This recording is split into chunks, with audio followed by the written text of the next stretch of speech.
আজকে যে টপিক এবং মানুষটা নিয়ে আমি কথা বলবো, এই টপিক এবং এই মানুষটা নিয়ে আমি আর জীবনে কখনোই কথা বলতে চাই না। এবং আমি আপনাদেরকে সবসময় অনুরোধ করব, সবিনয় অনুরোধ করব, আপনারাও কখনো তার ব্যাপারে আমাকে কখনো কোনো প্রশ্ন করবেন না বা তার ব্যাপারে কিছু জিজ্ঞেস করবেন না।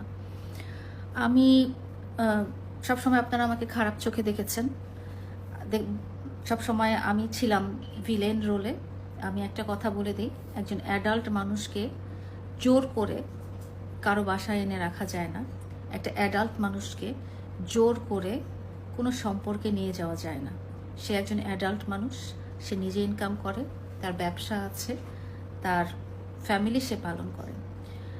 তো আমি যেটা বলতে চাই সেটা হচ্ছে যে আমাকে খুব খারাপ বানানো হয়েছে, সবসময় হচ্ছে এবং ফিউচারেও হবে। কারণ কি জানেন? কারণ হচ্ছে কোনো ভালো ব্যাপার না। কারণ হচ্ছে আমি তাকে নেশা করতে মানা করি, আমি তাকে মদ খেতে মানা করি, আমি তাকে মেয়েদেরকে নিয়ে নষ্টামি করতে মানা করি। এই 3টা কারণে কিন্তু 2023 সালে আমার উপরে অ্যাটাক হয়েছিল, আমাকে চেষ্টা করা হয়েছিল। এবং এই 3টা কারণেই কিন্তু আজকের এই ঘটনাটা, যেটা চাক্ষুষ প্রমাণ আপনারা দেখেছেন। এই ঘটনাটা আমি আজকে জানতে পারিনি। তার খুব কাছের মানুষ তারা আমাকে গত শুক্রবার ভিডিও সহ প্রমাণ দিয়েছে। কারণ আমি তাকে অন্ধের মতো ভালোবাসি, অন্ধের মতো বিশ্বাস করতাম এবং অন্ধের মতো সে আমাকে যা বুঝাতো, সে আমাকে বলতো যদি এটা ডান দিক, আমি বলতাম এটা ডান দিক। সে যদি বলতো এটা বাম দিক, আমি বলতাম এটা বাম দিক।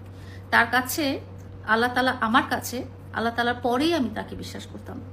তাকে আমি কতটা ভালোবাসতাম, কতটা ভালো রাখার চেষ্টা করতাম, কতটা সুখী রাখার চেষ্টা করতাম এবং তাকে কতটা প্রায়োরিটি দিতাম, এটা আমার কাছের মানুষজন জানেন, আপনারা হয়তো জানেন না। তার কাছে আমি সারা জীবন কমপ্লেনই পেয়ে এসেছি যখন আমি তাকে বাড়িটা দিতে রাজি হইনি। তো যাই হোক, সে আমার কাছ থেকে মুক্তি চেয়েছে, সে মামলাগুলো থেকে মুক্তি চেয়েছে। কোনো মামলা তো অপরাধ না করলে মামলা হয় না। অপরাধ করার পরে, অপরাধ প্রমাণিত হওয়ার পরেই তো মামলাটা হয়। এবং তার ক্ষেত্রে সবগুলো মামলাতে অপরাধ প্রমাণিত হয়ে বিচার কার্য পরিচালনা করার নির্দেশনা আদালত দিয়েছেন। এখানে আমি কেন? আইন সবার জন্য সমান, এখানে তার জন্যও সমান হবে, আমার জন্যও সমান হবে। এবং তার অপরাধগুলো কি? তার অপরাধগুলো ফিজিক্যাল অ্যাসল্ট, তার অপরাধগুলো হচ্ছে নারী রিলেটেড, মাদক রিলেটেড। কোনো তো ভালো কাজের জন্য আমি তাকে তো কখনো বাধা দিইনি। সে একটা ভালো ভিডিও করবে, সে একটা ভালো মিউজিক ভিডিও করবে, সে একটা সিনেমা করবে, বা সে একটা বাড়ি বানাবে, সে একটা গাড়ি কিনবে। কোনোদিন কি দেখেছেন যে আমি তাকে সেসব কাজে বাধা দিয়েছি? বরং আমি তাকে উৎসাহ দিয়েছি। মাত্র 2 দিন আগে কিন্তু আমরা একটা প্রেস কনফারেন্স করলাম, যেখানে আমি বলেছি, নিজে বলেছি যে মামুন, তুমি যখন বিয়ে করবে তোমার সব কিছু আমি করে দিব। বিয়ে একটা পবিত্র জিনিস, বিয়ে আল্লাহ তাআলা দেওয়া বিধান। তুমি যখন বৈধ স্ত্রী গ্রহণ করবে তখন সব জিনিস আমি তোমাকে করে দিব। কেন বলেছি? কারণ আমি চেয়েছি, মামুন সবসময় চেয়েছি, সে যেন ভালো ভালো পথে চলে, সে যেন সুন্দর পথে চলে, সে যেন সুস্থ পথে চলে, সে যেন আল্লাহর দেওয়া বিধান পথে চলে। সে দুপুরবেলা জুমার নামাজ পড়ে তারপরে যদি ফেরার পথে গাঁজা খেতে খেতে লাইফ করে, সেটা তো বিধানের পথে হলো না। এবং তার সাথে আমার কনফ্লিক্ট শুধু এই ব্যাপারগুলোতেই। এবং আপনাদেরকে আমি প্রমিস করেছিলাম যে কোনো ব্যক্তিগত ব্যাপার আমরা আর আপনাদের সামনে আনবো না, শুধু আমাদের কন্টেন্ট দেখবেন, আমাদের ভিডিও দেখবেন। কিন্তু আজকে যেটা করলো সেটা হচ্ছে অনাকাঙ্ক্ষিতভাবে, আমি খুব প্রাইভেট মোমেন্টে আমার বেডরুমের ভিতরে শুয়েছিলাম, সে আমার বাসায় অনুপ্রবেশ করে সে 4-5টা লাইভ তার পেজ থেকে করে ফেললো। এবং অদ্ভুত, একটা মানুষকে তো আমি বাইক দিয়ে জোর করে আমার বাসায় নিয়ে আসতে পারবো না, এটা তো খুব সাধারণ কথা। আর তাকে আমি লোভ দেখাবো কি?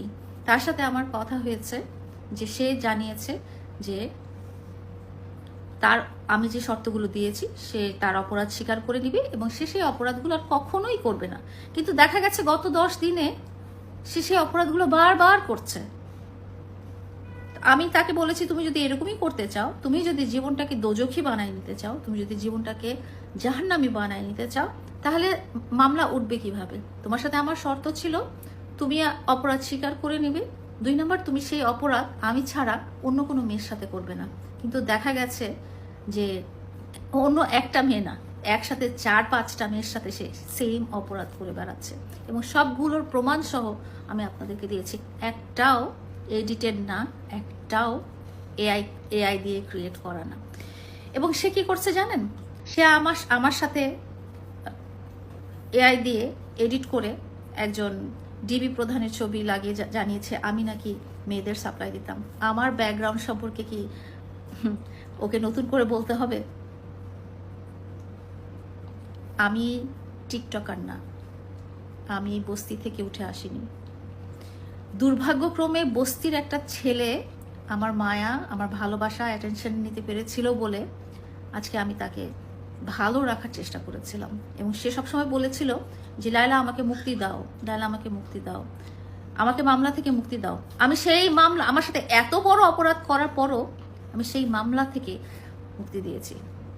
আমি আজকে একটা সত্যি কথা বলি, সে আমার পেটে লাথি মেরে আমার বাচ্চা অ্যাবর্শন করে দিয়েছে। কই, আমি তো সেটার এগেনস্টে কিছু নেই নাই। সে আমার কাছ থেকে টাকা নিয়েছে। ইভেন আজকে তাকে ফ্ল্যাট কিনে দিতে হবে, বাড়ি কিনে দিতে হবে, উলুখোলায় জমি কিনে দিতে হবে, সেই জন্য সে সকালবেলা এসে হাজির হয়েছে, তাকে নিয়ে যেতে হবে। আমার কথা হলো, তোমাকে আমি একটা সুন্দর জীবন দিব, তোমাকে সবই সাপোর্ট দিব, কিন্তু তুমি এই নষ্টামিগুলো কেন কন্টিনিউ করছো? এটা তো কারোর জন্যই ভালো না। আর ওইসব মেয়েদের কথা আমি কি বলবো, যারা জানে যে এই মেয়েটার সাথে মামুনের একটা সম্পর্ক আছে, সেটা জানার পরও তোমরা যখন এই লোকটার সাথে দৈহিক সম্পর্ক করো, একজন না, একসাথে 3, 4 জন 5 জন, যেটা আপনারা নিজেরা দেখেছেন তার বাসার বেডরুমের ভিতরে হয়েছে, তো সেই সব মেয়েদেরকে তো আমার বলার কিছু নাই।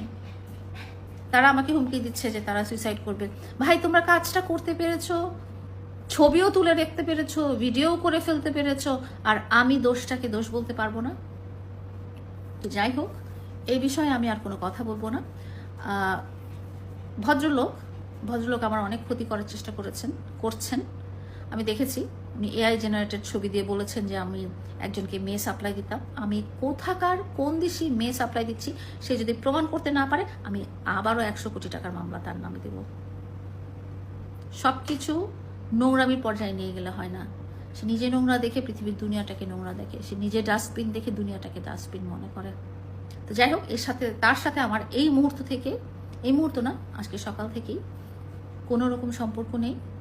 তাকে আমি আর চিনতেও চাই না এবং চিনবও না, এবং সে রিলেটেড আমি আর কোনো কথা বলবো না, আপনারাও আমাকে জিজ্ঞেস করবেন না। তো সবাই দোয়া করবেন, ভালো থাকবেন। আর আমার শরীরটা খুবই খারাপ ছিল এতক্ষণ, এখন আল্লাহর মধ্যে ভালো আছি। ইনশাআল্লাহ আমিও ভালো থাকবো, আমার জন্য দোয়া করবেন।